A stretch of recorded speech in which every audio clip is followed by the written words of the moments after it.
नमस्कार। चलिए आज एक ऐसे साम्राज्य की दुनिया में चलते हैं जहां कहते हैं हीरे और माणिक सड़कों पर यूं ही बिकते थे जैसे कोई आम सब्जी हो। हम समय में पीछे जाएंगे और देखेंगे मध्यकालीन भारत के सबसे अमीर और ताकतवर साम्राज्यों में से एक विजयनगर के अजूबों को। चलिए शुरुआत इन हैरान कर देने वाले शब्दों से करते हैं। ये सिर्फ शब्द नहीं है, ये उस हैरत का सबूत है जो इस साम्राज्य ने दुनिया भर के मुसाफिरों के मन में पैदा की थी। ये कोई मामूली शहर नहीं था, ये एक ग्लोबल शहर था, अपने ज़माने के सबसे बड़े और सबसे अमीर शहरों में से एक। आइए जानते हैं कि इसे इतना खास क्या बनाता था। तो अब हम अपनी इस यात्रा के पहले हिस्से में कदम रख रहे हैं। हम सिर्फ तारीखों और आंकड़ों को नहीं देखेंगे, नहीं, हम इस साम्राज्य को उन व्यापारियों, सैनिकों और मुसाफिरों की नज़रों से महसूस करने वाले हैं जिन्होंने इसे अपनी आंखों से देखा था और उनके शब्दों के जरिए इसकी शान को समझेंगे। तो विजयनगर सिर्फ एक और सल्तनत नहीं थी। जरा सोचिए, 200 से ज्यादा सालों तक ये दक्षिण भारत की धड़कन बना रहा।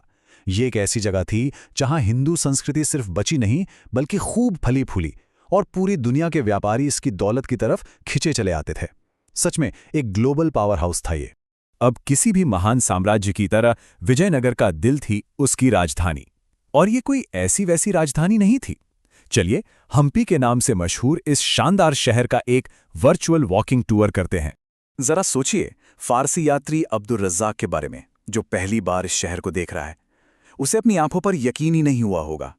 ये एक बहुत बड़ा शहर था जो एक के अंदर एक 7 विशाल दीवारों से घिरा हुआ था।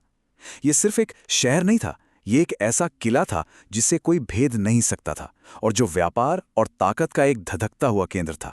अब इस स्लाइड में जो बात सच में दिमाग घुमा देती है वो है इसका साइज। निकोलो डी कॉन्टी जैसे यात्रियों ने लिखा है कि इसकी परिधि 60 मील थी, मतलब आज के कई मॉडर्न शहरों से भी बड़ा। और इसके अंदर 90,000 सैनिक हमेशा तैयार रहते थे। दीवारों के भीतर हरे भरे बाग, बड़े बड़े स्कूल और चौड़े बाजारों के साथ ये अपने आप में एक पूरी दुनिया थी। और ये जो बात है ना, ये उस शहर की अविश्वसनीय दौलत को एकदम साफ दिखाती है। जरा सोचिए, एक ऐसे बाजार से गुजरना जहां जौहरी मतलब हीरे, मोती, पन्ने जैसी चीजें इतनी आम तरह से बेच रहे हैं जैसे मानो आलू प्याज बेच रहे हों। अब्दुल रज़्ज़ाक ने अपनी आंखों से यही देखा था। ये इस बात का सबूत है कि विजयनगर में दौलत की कोई कमी नहीं थी, वो तो जैसे बहती थी। लेकिन इस सारी चमक दमक और दौलत के पीछे एक और ज्यादा परेशान करने वाली सच्चाई भी थी। जहां एक तरफ ऊंचा तबका ऐशो आराम में डूबा हुआ था, वहीं बाहर से आए लोगों ने यह भी देखा कि आम लोगों के लिए जिंदगी बहुत अलग थी। गरीबी और यहां तक कि गुलामी भी एक कड़वी हकीकत थी। ये अमीरी और गरीबी का एक अजीब सा संगम था जो एक ही शहर की दीवारों के अंदर मौजूद था। और इस पेचीदा समाज के अंदर महिलाओं की भूमिकाएं ऐसी थीं जो शायद किसी को भी हैरान कर दें। पुर्तगाली लेखक नूनेज़ ने देखा कि वो सिर्फ घर तक ही सीमित नहीं थीं। उन्होंने महिलाओं को ताकतवर पहलवानों के रूप में देखा, होशियार ज्योतिषियों के रूप में, और यहां तक कि शाही दरबार में बड़े पदों पर बैठे अकाउंटेंट्स के रूप में भी पाया। उस जमाने के हिसाब से ये बहुत बड़ी बात थी।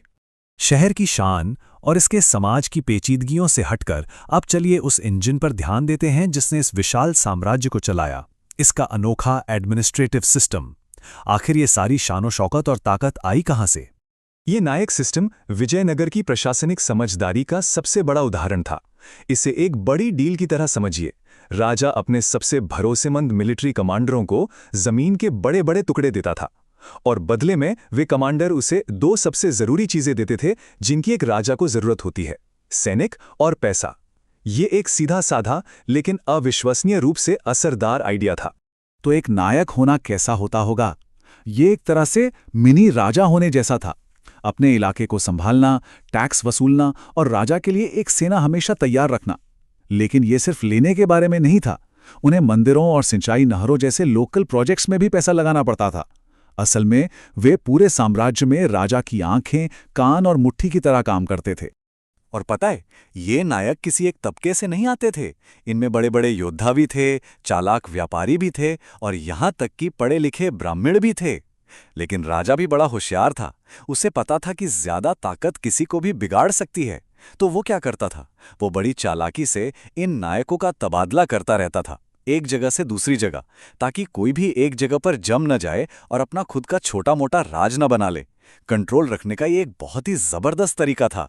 प्रशासनिक समझदारी तो एक बात थी, लेकिन विजयनगर की असली जान तो उसकी इकोनॉमी थी।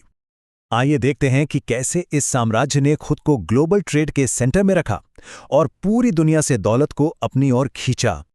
ये एक नंबर ही सब कुछ बताने के लिए काफी है। 300। ये उन बंदरगाहों की अनुमानित संख्या है जिन्हें विजयनगर साम्राज्य कंट्रोल करता था। मतलब ये सिर्फ एक लोकल ताकत नहीं था, ये समुद्र के रास्ते होने वाले व्यापार का एक सुपर पावर था जो पूरब और पश्चिम के बीच दौलत के बहाव को नियंत्रित करता था। मैंगलोर और मिर्जन जैसे बंदरगाह शहर सिर्फ व्यापार के अड्डे नहीं थे, वो मजबूत किले भी थे।